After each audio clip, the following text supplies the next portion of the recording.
يا حبايبي انا حطيت الثوم وحطيت الكمون وهحط معلقه سمنه علشان دي مش ما فيهاش دهون، وانا كنت حاطه لها قبل كده شويه زيت، فهحط بس حته سمنه صغيره كده واقلبها فيها واحط بقى الملح، وكده تعتبر خلصناها. كبده متشوحه بالثوم، واعصر برضو عليها ليمونه.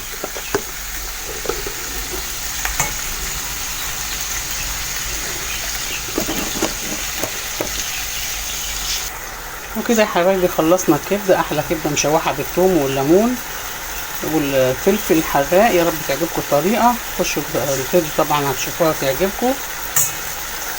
انا كده يا حبايبي حطيت الثوم وهحط الكمون. السلام عليكم، ازيكم يا حبايبي، عاملين ايه؟ ان شاء الله يا حبايبي هعمل معاكم النهارده كبده بلدي مشوحه كده بالفلفل والثوم، مش اكتر من كده. انا حطيت هنا معلقه زيت، وهبدا انزل الكبده عليها كده وهي سخنه، تاخد صدمه كده، مش هقلبها دلوقتي. ونحضر بقى البهار بتاعنا والثوم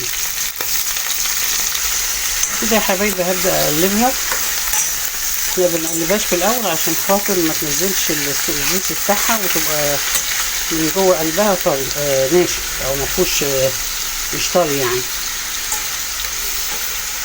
نسيبها شويه الاول وبعد كده نقلبها براحتنا. انا كده طبعا كنت سايباها شويه وقلبتها دلوقتي زي ما قلت لكم. دي مش هيتحط لها الا كمون وثوم وشويه فلفل اسود، مش اكتر من كده علشان طعمها ما يروحش.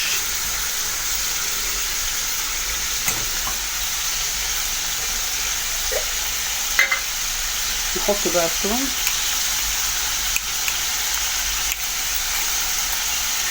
ثوم مهروس عندي في الفريزر.